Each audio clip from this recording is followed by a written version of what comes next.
There are places in the world where silence feels alive, where the air itself seems to lean in, listening. On the far edge of a wind-scoured cliff, wrapped in a crown of black pines, stands a fortress whose walls have not seen sunlight in centuries.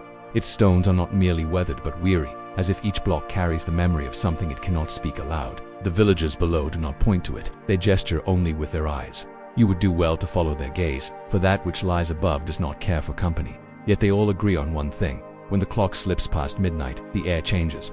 The sea grows still, the owls fall silent, and from somewhere deep within those shadowed holes, a sound rises. Thin at first, like a sigh caught in old curtains, then swelling into something that trembles against the very glass of the windows. Some swear it is a voice. Others say it is the wind finding its way through broken corridors. But none have dared to climb the hill after dark to know for sure. Once, long ago, the castle had another name, one spoken with reverence. Now it is simply the place of the cry. Though no one recalls when the first whisper of that name began. It is said the sound has always been there, woven into the mortar like a hidden thread. And if you follow me through the gates tonight, I will tell you not just what is believed, but what may still be unfolding even as the shadows lengthen. Welcome to this place, where legends come to die and only the wind remembers their names. I am your guide. Let us begin our tour. Before I lead you deeper into the heart of this forsaken keep, I must bid you turn back now, while there is still time. For what manner of tale do you seek? Are you come to mock or to make merry? If so, turn back while you may, for this is a house of sorrows and the night is far spent. But if you came with a heavier heart, seeking company in the cold vastness of the unending night, then follow on. The path ahead may be dark, but you tread it not alone. I am with you, and if I am to be believed, we are not the first to walk these battlements, nor shall we be the last. For what is a story but a way of passing time?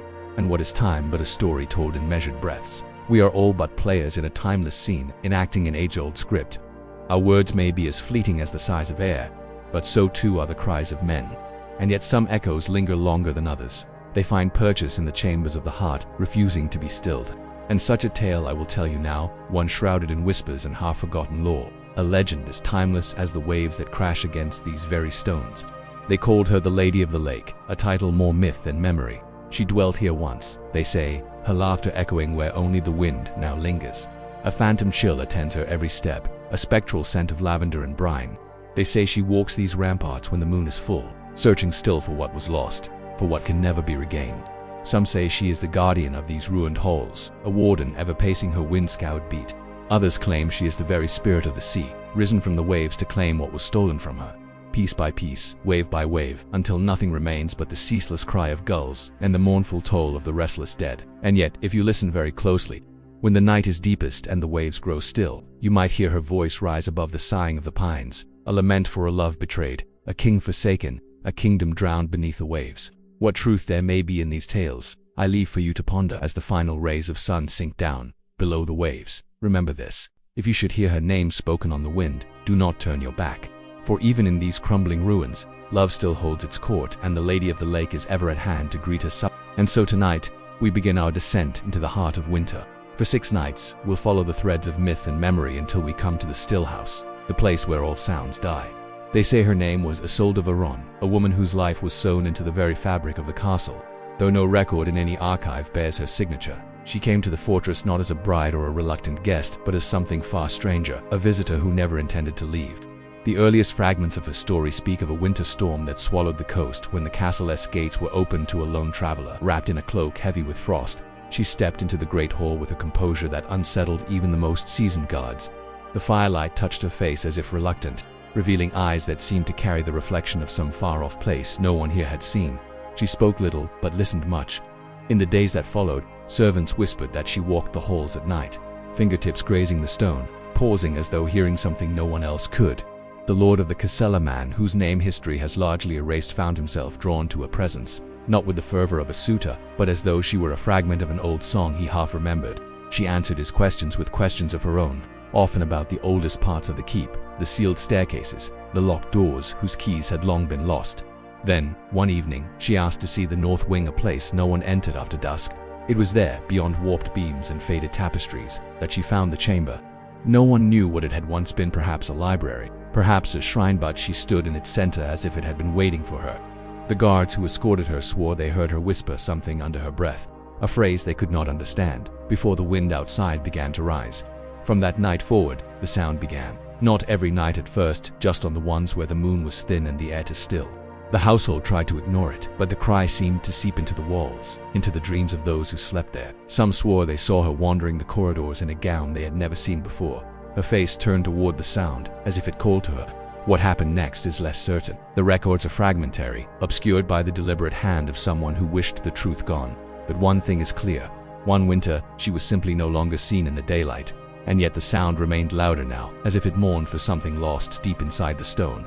Then the stories turned from whispers to screams, from screams to songs. "Oh, she walks the halls yet," they say, with the dead leaves at her feet and the ghosts of sparrows in her hair. She gathers the memories of those who lived and loved in the castle and died and left it all behind. She keeps them close as the winter wind keeps its secrets, and every full moon when the shadows stretch like phantoms across the frozen courtyard, she dances with the spirits beneath the cold stars. And still, they say, she sings. She sings of a time before the castle fell silent, of laughter echoing in the great hall, of hearth fires burning bright against the endless night, of lovers whispering promises as the moon climbed high.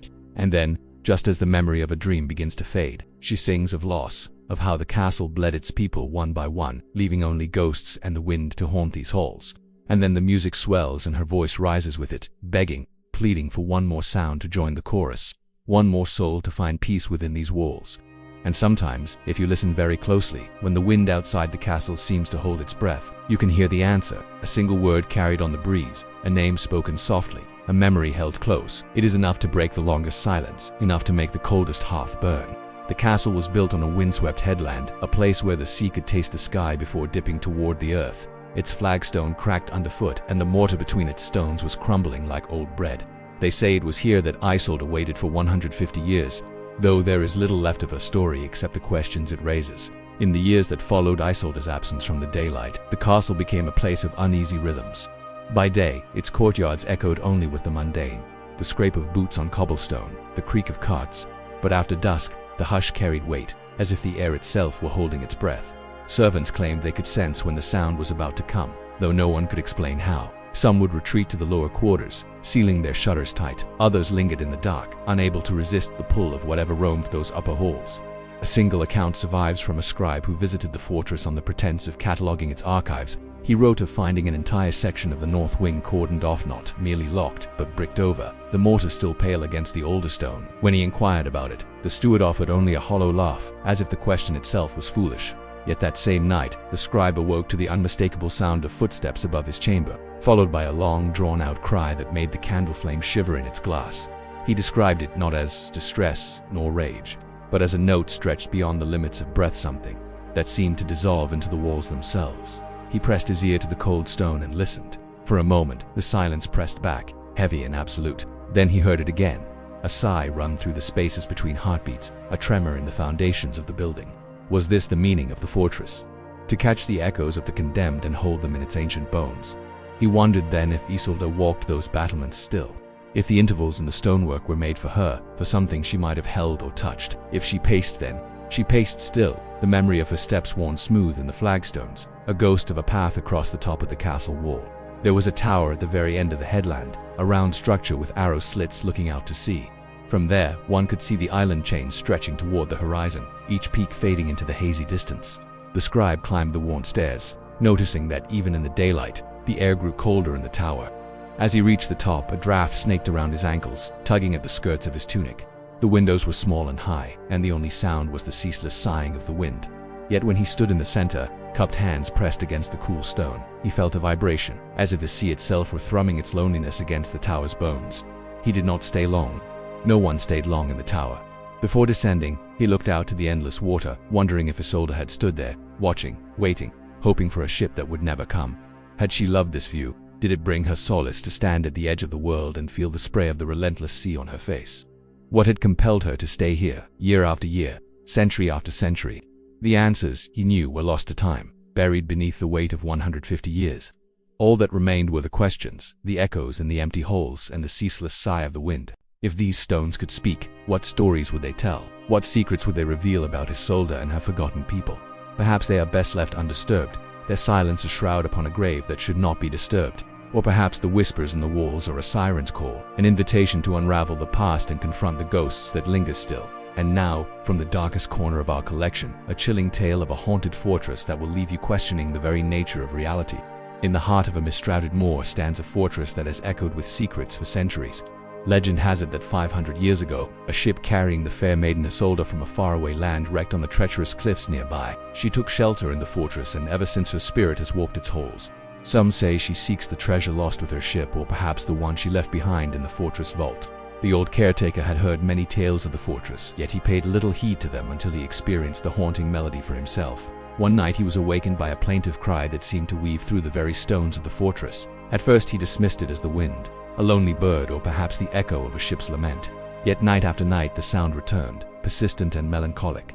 It was not the cry of a living creature nor the sigh of the wind, but something in between, something both natural and supernatural. It was in the spring of the 49th year after Isolde's arrival that the pattern began to shift. Until then, the sound had always been a solitary thread in the night, thin and singular. But now, those who dared to listen swore they could hear a second voice, fainter, lower, answering the first in tones that curled through the corridors like smoke. The two calls would rise and fall together, then dissolve into a silence so deep it felt as though the world had stopped turning. A visiting stonemason, brought to repair a collapsed archway, claimed he felt vibrations beneath his hands as he worked. Not from the tools or the wind, but from somewhere within the wall itself, slow, deliberate, as if a heart were beating in the stone. He refused to return to the north wing after dusk, though he never explained why. His apprentice later said the man woke in the night, murmuring the same phrase again and again, a language neither of them had spoken before. By now, the villagers were convinced that the fortress was no longer merely haunted, it was listening. The local fishermen began to notice their nets tangling near the cliff base, as if something beneath the waves had shifted. The cliffside path grew treacherous, stones loosening underfoot without warning. And always, from the height above, the faintest echo could be heard even in daylight, threading itself into the sound of the wind. Then came the night when the cry ceased entirely. At first it was a relief. People spoke of the sudden quiet as if a fever had broken. But those within the fortress walls felt it differently. The air was heavy, expectant. In the library, dust began to gather in strange patterns, spiraling inward on the tables. In the banquet hall, a single chair, one that had not been moved in decades, was found angled toward the door of the north wing. On the seventh night of silence, the steward heard a knock. 3 slow raps on the bricked-over archway. When he pressed his ear to the stone, there was no sound, but his breath came back to him cooler, as though it had been touched by something on the other side. The following morning, a fine hairline crack had appeared along the mortar, pale as frost, stretching the full height of the wall. It was then the elders recalled the oldest version of the tale, that the sound had never been a warning, but an invitation. That whoever answered it would find themselves drawn not into the chamber, but into whatever lay beneath it, into the place from which the fortress itself had risen, and to which it still owed its voice. And so the legend continues, a haunting reminder that some doors are best left unopened, and some voices are best left unheard. For more spine-chilling tales that will haunt your dreams, stay tuned. They say the crack in the wall never grew, yet it never closed. Through storms and seasons, it remained a fine seam between what was seen and what was hidden. Those who lived within the fortress learned not to look too closely, for the longer one stared, the more it seemed the stone itself was breathing.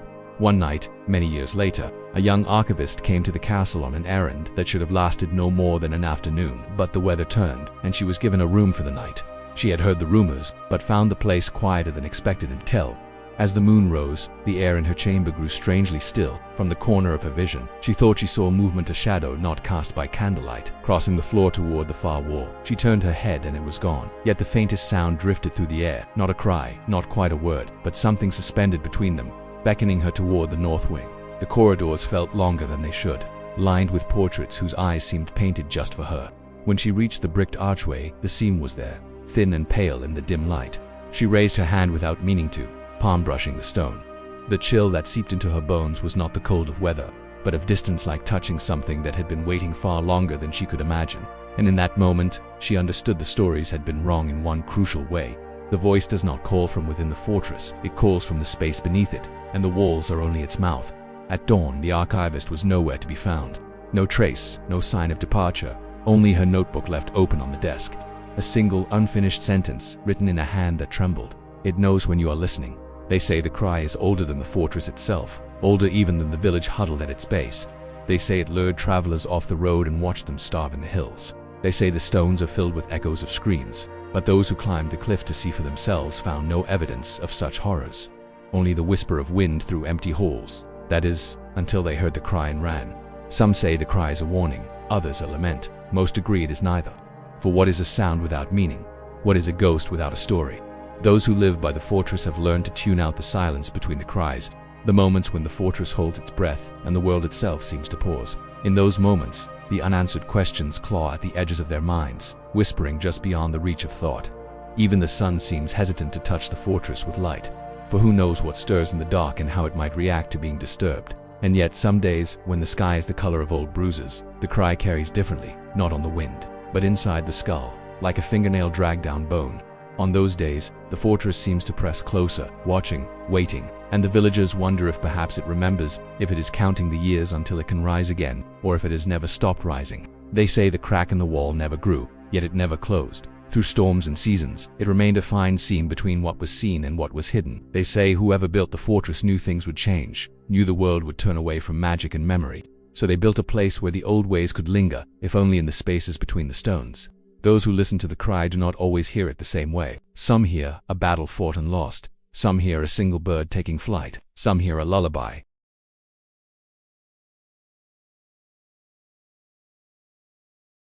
Only that you hear it in the quiet hours, when the rest of the world is asleep and it can stretch its ancient bones and breathe. If you ever find yourself standing before the fortress, do not touch the stones unless you mean to stay.